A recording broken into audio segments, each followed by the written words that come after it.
Gold trusted gold buyers మీరు తాకట్టు పెట్టిన బంగారాన్ని విడిపించి ఈ రోజు ఉన్న మార్కెట్ ధరకు కొనబడను. సీజన్ 9 ప్రారంభమైన తర్వాత అగ్ని పరీక్ష అని ఒకటి మొదలు పెట్టారు. కామనర్ కేటగిరీలో మిమ్మల్ని కూడా అక్కడికి తీసుకెళ్లారు. సో అసలు మిమ్మల్ని ఎంచుకున్నప్పుడు అక్కడ దాకా మిమ్మల్ని పిలిచినప్పుడు ఎలా వచ్చింది, ఆ ప్రాసెస్ ఎలా అయింది?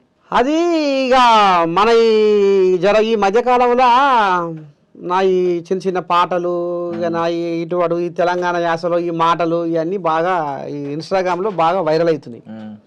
ఇక అట్లా ఈ అందరిలాగా నేను కూడా అప్లై చేసుకున్నా. ఇది అది రిజిస్టర్ చేసుకున్నా వీడియో చేసి. ఇంకా అట్లా ఇక మనకు వస్తుంది ఏదో ఇక అన్నట్టుగా ఇక చిన్నగా ఇది చేస్తే అది ఫోన్ చేసి రాళ్ళు ఇట్లా మేము పలానా బిగ్ బాస్ నుంచి ఫోన్ చేస్తున్నాం క్రికెట్ సంగతి అని. అట్లనా ఇక అని ఇక నేను ఆయన షూట్లోనే ఉన్నా, నువ్వు జూమ్ కాల్కురా అని ఒక మేడం ఫోన్ చేసింది. ఇక సరే అని గంట తర్వాత నేను షూట్లో ఉన్న తల్లి అని గంట తర్వాత ఇక జూమ్ కాల్ పోయినాం. ఇక మాట్లాడింది, అన్ని అడిగింది, ఇచ్చులు కచ్చకాయలు అడిగింది.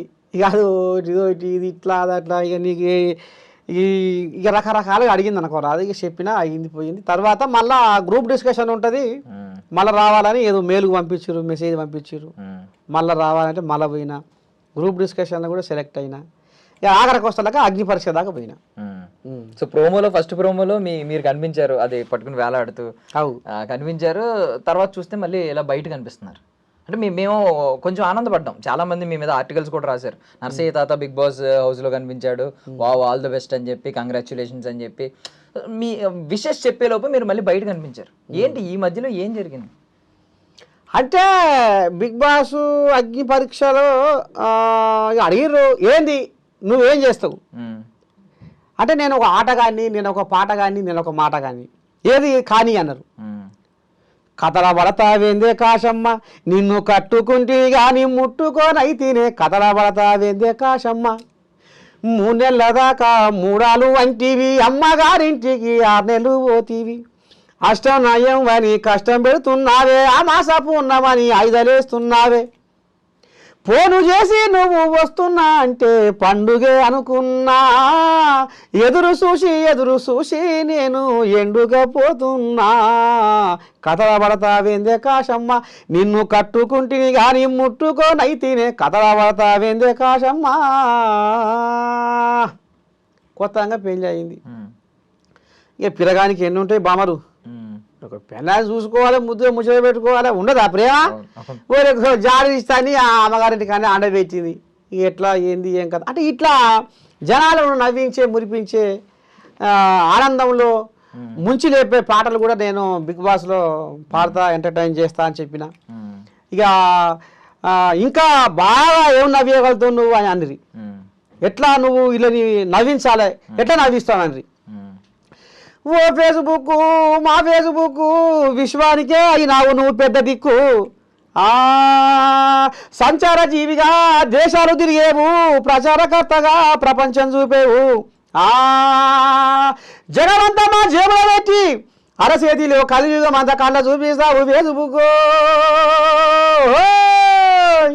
ఇక మరి కనుకనేమి ప్రధానమంత్రి అయినా ముఖ్యమంత్రి అయినా కొలువు చేస్తోడైనా కూలి చేస్తోడైనా ఒక్క రోజు కనుక నిన్ను చూడకుంటే ఏదో పోగొట్టుకున్నట్టు ఏమో పారేసుకున్నట్టు కడుపులో ఒకరే గాయి ఇడుపు కూసుంటారు చిన్నబోయి నిన్ను చూడకుండా ఉండలేరే ఫేస్బుక్, నువ్వు లేకుండా బతకలేరే ఫేస్బుక్ అని ఈ రకంగా మొదలుపెట్టి ఆఖరికి వస్త్రకాల ఏమన్నా తాత అంటే పొద్దుగాలు లేచి నర్సయ్య తాత ఏం చేయాలి బాయికాడికి పోవాలి. నా ముసలు ఏం చేయాలి లేచి ఇక పొయ్యి అంటు పెట్టి ఇంత శాయసుక్కో అదో ఇదో పెట్టాలి, తాగిపోతా, లేకపోతే ఇంత గట్టుకైనా కాయాలి తినిపోతా.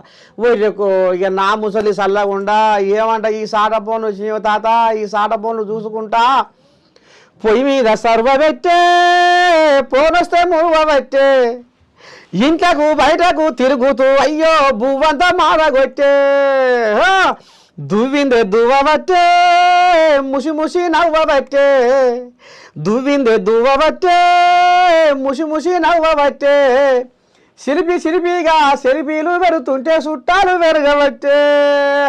ఇక చెప్పు శ్రీముఖి నీకు నవ్వు వచ్చిందా అంటే ఇక నీకెందుకు శ్రీముఖే కాదు ఆడ కూర్చున్న నవదీపు బిందు మాధవి అభిజిత్ మొత్తం ఒకటే కిచా కిచా కిచా కిచా ఆనకాలంలో కప్పర్ కనుక బెకబెక అన్నట్టే నా వీరిగా అమ్మా నరసయ్య తాత ఇటు ఇటు ఉన్నాడు అటు అటు ఉన్నాడు అంటే ఇంతేకాదు నా పాటతోటి ఏడిపిస్తా కూడా అంటే నవరసాలు వణికిస్తా అని ఇట్లా కూడా చెప్పిన ఇక అట్లా ఇక సరే తాత నువ్వు టాస్కులు కూడా ఉంటాయి ఇంట్లో మరి నువ్వు వాటిని తట్టుకుంటావా అంటే ఓరే నేను ఎండకి ఎండినోని ఆనకు నాణ్యోని నాకు ఈ టాస్కులు ఒక లెక్కనా కరువు కాలం అంతా చూసుకుంటా కన్నీరు దిగమిగుకుంటా ముందుకు నడిచిన అయితే అని ఇక పోయి అలా దీనికి ఈ ఇనుప బొంగులకు ఏలాడబడ ఉన్నారు అన్న కూడా పోయి ఏలాడబడ్డా ఇటు అటు ఊగిన జరసేపు ఉన్నా అది కథ అదే ప్రోమోలో వచ్చింది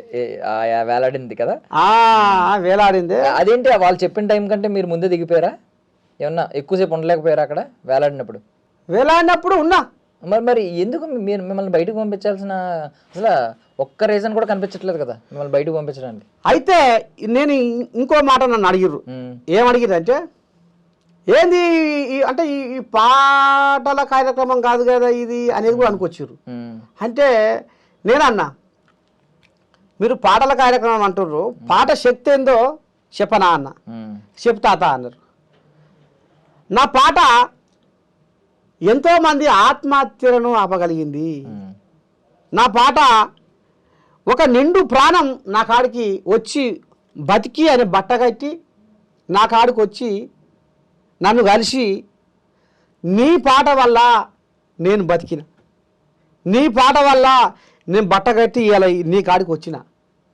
ఎట్లా ఏంది ఏం కథ ఎవరాయన అండి గుంటూరు జిల్లా వేమూరు మండలం చెంచయ్య అనే మనిషి రైతు పాట విని సుక్క సుక్క శమట రాల్చి పుడమి తల్లి ఎదను చీల్చి ధరణికి శ్రీమంతం చేసి మా ఆకలి అంతం చేసి తీరొక్క పంట తీసి ఈ లోకము కడుపు నింపి కష్టాన్ని నమ్ముకొని కాలమెల్లదీసె నీకు బగబగ మండే సూర్యుడు నీకు చేతులెత్తిండు మిలమిల మెరిసే చంద్రుడు నీకు తల వంచిండు తెలుసుకో రైతన్న నీ గొప్పతనము రన్నా సమాజానికి దిక్కు నువ్వు సస్తవెందుకన్నా వా అసలు అదిరిపోతున్నాయి ఆ పాటలు అంటే నిజంగా చదువుకున్నాడు ఈ తెలుగు సాహిత్యం మీద పిహెచ్డి చేసిన వాళ్ళకి కూడా ఇన్ని పదాలు ఇంత దాన్ని ఏమంటారు ఇలా కంపోజ్ చేయడం అనేది కష్టం అబ్బా తాత కానీ భలే ముచ్చట చేసేవే పిహెచ్డి తెలుగు పిహెచ్డి చేసిన వాళ్ళు కూడా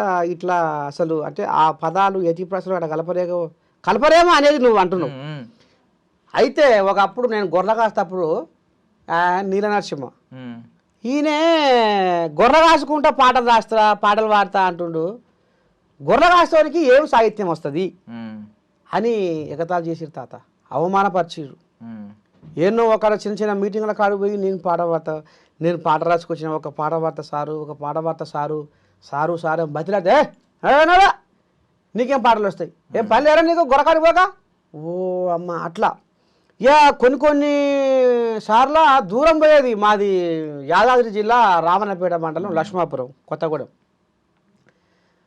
నాడు నల్గొండ పోయేది పాట మీద నాకు అంత యాద ఊకోనేకపోయేది పాట ఏదో ఒకటి నాకు కనిపించిందల్లా ఏదో ఒక పాట రూపంలో మనసులో మెదులుతూనే ఉంటుంది నాడు నల్గొండకు నాడు భువనగిరికి చుట్టుపక్కల అంతా తిరుగుతుండేది నాడు నేను గొర్రకాడు కూడా ఎగ్గొట్టి ఏమన్నా కానీ ఇలా గాడో మీటింగ్ ఉందట పోయి ఆడ పాట వాడే రావాలి ఏమన్నా కానీ వాళ్ళకు దండం పెట్టి ఒక్క అవకాశం ఈ సారు అని పాట వాడే వస్తా అని అట్లా ఆ రకంగా నేను గొర్రెలకు నాడు మా అయ్యకు ఏదో ఒకటి చెప్పి పోయేది ఆడిపోతే అవకాశం ఇవ్వకపోయేది అమ్మ ఇంత దూరం వస్తే తొవ్వకిరాయి వృధా అయిపోయాగారా దేవుడా శంకరా అని మళ్ళా వెనక మళ్ళీ వచ్చేది ఇట్లా కొద్ది రోజుల దాకా కొన్ని ఏళ్ళ దాకా పాటతో బాగా నలిగిపోయినా చాలామంది అవహేళన చేసిర్రు ఈడ ఏమన్నా మీటింగ్ అవుతుందంటే పలానాడు వస్తారా పక్క ఆడు వస్తారా గొర్రె ఇసిపెట్టి చక్కగా ఆడికి వస్తాడు పాడవార్త అని మన వెంటనే పడతాడు ఇట్లా అయితే అప్పుడు నాకు ఒక ఆయనే అందరూ అవమానపరుస్తూ అందరూ ఎగతాళి చేసిన ఉంటారు కదా కొంతమంది మంచులు కూడా ఉంటారు కదా బీటా నువ్వు